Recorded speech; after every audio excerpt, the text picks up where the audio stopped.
Hello guys, so today the tea is exceptionally hot and yellow. I decided to make turmeric tea because turmeric is good for your system. Very good. It's a wonderful herb. You should give it a try.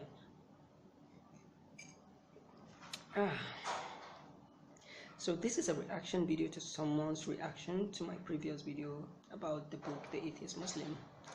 An acquaintance I know watched the video while someone else was watching, sort of came across someone watching it and then saw my face and he was like, oh, I know this guy. And yeah, he would know me because we worked on a project one time in 2017. And that's it. That's the extent of his knowing me. And when he saw this friend of mine watching the video, he was like, oh, I know this guy. And then he saw the title, The Atheist Muslim, a book review. He's like, oh, he's not an atheist. And the friend was like, and so what if he's an atheist? Like, what is your business with somebody's faith or somebody's belief or whatever, or the absence thereof? And he moved on. But apparently he didn't actually move on. He went on to write this piece that I'm trying to be objective and not trash. So I'm going to read out this piece to you guys and then we talk. We talk as we read, my dears. So he titled this piece, Our Team Member Now Atheist. Apostrophe in front. Like, oh, he's not an atheist. The scandal. He did it in bullet points and we're going to go through them. The first one is what happened. So he goes, in December 2017, I met this guy in a team of young, talented minds we formed to organize an event in Kano. After the event, we stood for almost an hour. That never happened.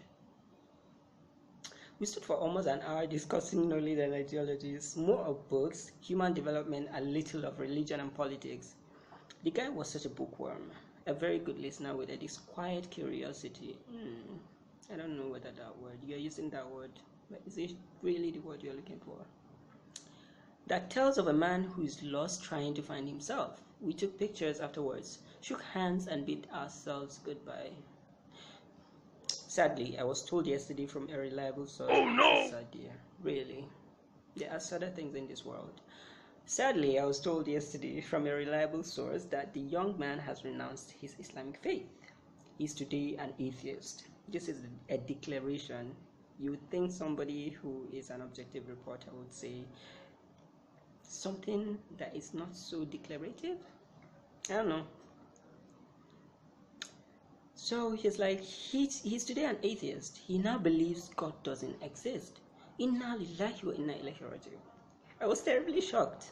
It is the first eerie, frightening news I received in 2019. Interesting. Second bullet point, he went on, story of the past. So like 3 to 4 decades ago and beyond.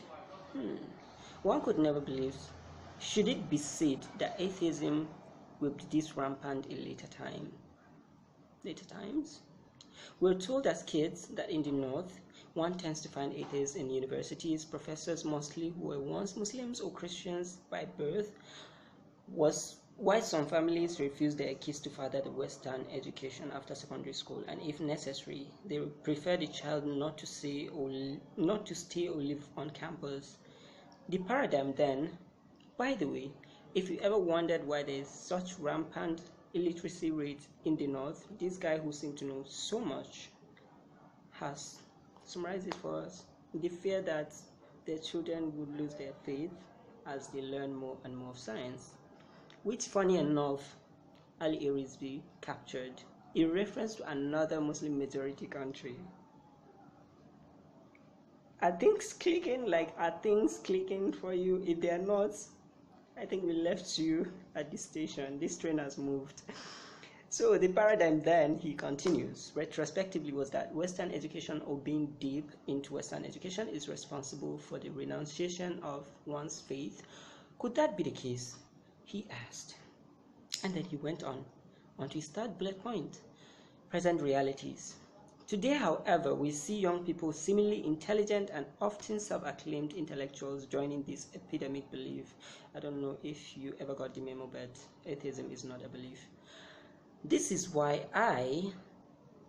he said, partly believe in the above paradigm, partly because majority of us who went through the Western system of education are still, alhamdulillah, cling to our faith, and shall continue to do so, bi'Iznillah, by the will of God.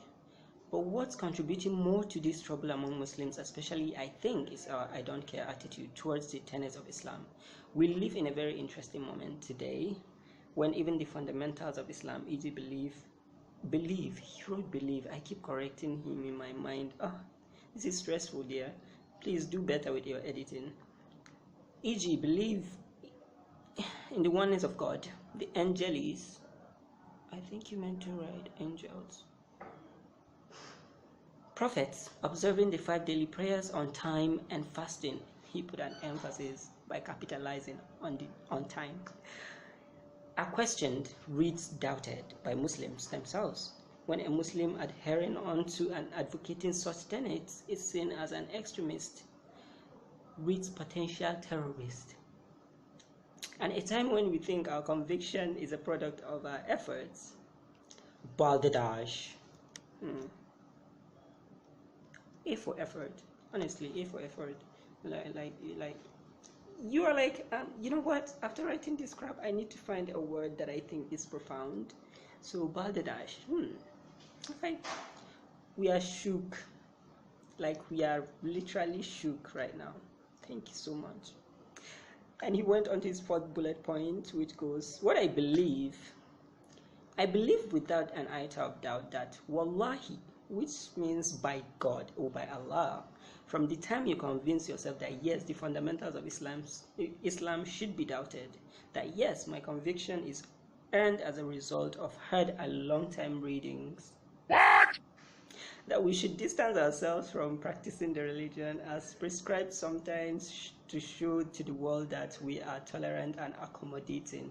Please, like if this was written in a book, I think I would be highlighting it as reason 100753 why Islamic majority societies are not tolerant.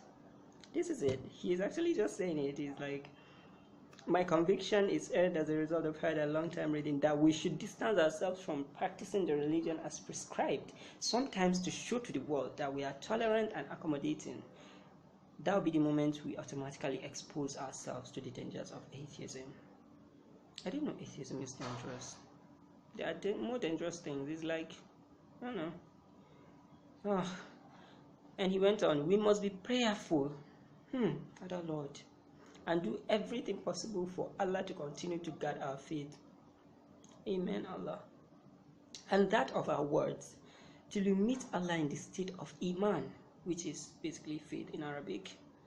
I am saddened by the news of my team members' renunciation. I am worried about our exposed brothers and sisters. I am scared of this world. And he signed his name and the date of this publication, which I assume is a self-published thing because no outlet with an iota of sense, to use his word, is going to pick this up for publication. So let us talk about the fact that this person thinks the loss of faith or the transformation of faith in accordance to what our conscience tells us is also terrible. So terrible that it scares him of how the world is moving. Like, the famine in Kenya did not scare you. The earthquakes that have been happening all over the world, the tsunamis that have taken lives, the volcanic eruption that took several lives, the wildfires in the US that took so much in property, and global warming did not scare you. Like, it's the idea that somebody could transform their faith to something that fits their conscience that terrifies you. I don't know. My brother, you're going to be alright, last. So apparently my first reaction was not to worry about what anybody has to say about that video, which was a review of a book. My first reaction was to help this gentleman to figure out how to be a better journalist, So I went into his private messaging and I asked him whether he had researched this article, knowing fully well that he hadn't researched shit. I was like, so you talk to this one-time mentor, like I asked him who his sources are. It's like, this is an interesting piece. If poorly researched, this reliable source that you made mention of, is it the person you wrote about or his family members? Did you at any point reach out to this person in order to hear from the horse's mouth? I assume you didn't, because something tells me this is about me and my YouTube video. It's like, good evening, he replied. No, not the person. I don't even have his contact, let alone reach him directly. I wish I had.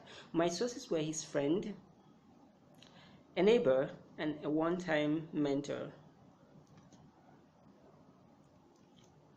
So I was like, that's beautiful, interesting. So I was like, this isn't really about my YouTube video then. Excellent, because a friend told me my book review of The Atheist Muslim started a conversation with a fellow TEDx volunteer. So my impulse when I read that was to think, for God's sake, Oga, you have flown with this to Mars. It was never that serious. It's a book review. I think the principle of objective reporting demands that you should have contacted the person themselves before writing such an incendiary piece. So he asked to share the YouTube video. I shared the link, and I also added, whoever they are, you should have contacted them. That you talk to their friend, one-time mentor, and neighbor means you could have gotten their number and reached out to hear from them before writing. And I sent him the link to the YouTube video. And being a typical show-off Muslim, of course, he later on replied, he was like, sorry, I went to pray Asr, I got the link. Like, honestly, I didn't want to know that. You can reply whenever you want. That's how instant messaging works now. It's called instant messaging, but it doesn't mean that you have to instantly message back. Uncle, I can instantly send you a message where you can reply whenever you want, no pressures. So it's like, he was like, sorry, I went to pray Asr, I got the link, but before I opened to watch, why am I having this feeling that you are, of course, the person in question? You're supposed to have written, did you really renounce your faith? Not, do you really renounced your faith? Okay, don't stress me, I beg. So I was like, go and watch the video, and then we'll talk. In the meantime, go back to that group and let them know all the ways in which writing the article is unethical, if not grossly wrong. I was like, it can't be me. For one, I don't have a one-time mentor, and I know for sure no neighbor of mine will slander me like that, or friend of mine, for that matter. I don't use the word friend lightly, so please, uncle, carry your holla and go. Even if it's me, is it your problem? Is it that your life is so bereft of entertainment that you thought, so bereft of content for your writing that you're like, this sounds like a great content. Let me write about this person who I barely know, whom I came across for like the span of 7 days, and all of a sudden I feel like, he's so important in my life that I have to worry about his ending up in hell. Please get something to do with your life, okay? And you lovely viewers, we move. I'm trying to decide on the next book to read, and I think this month I'm going to just lay back and read a very wonderful fiction, or maybe I'll read. So this title is what I'm considering reading next. This or any wonderful fiction title I can find. Yes, so I read this title by John Crocker, Under the Banner of Heaven, which he wrote about the Mormon faith. And I swear to God, and I don't think I'm the only person who read that book that thought that book sounded, and it just fits the story of almost every major religion that you can think of. Coming from an Islamic background, when I was reading it, I felt personally attacked, and this is somebody talking about the Mormon faith. So this book was very heavily referenced, I think, if I remember well, because when I saw it on the shelf, the first thing that came to mind was John Crocker's Under the Banner of Heaven. So I'm really interested in reading this book. For it to have been so well referenced in John Crocker's book, it has to be good. I mean, The references are amazing. So this title is A History of God, the 4,000-Year Quest of Judaism, Christianity, and Islam by Karen Armstrong. So either this or any fiction that's good, like good fiction that will move me. And that's it for today, darlings. Have tea every day if you can. If you can't, sip water and mind your business.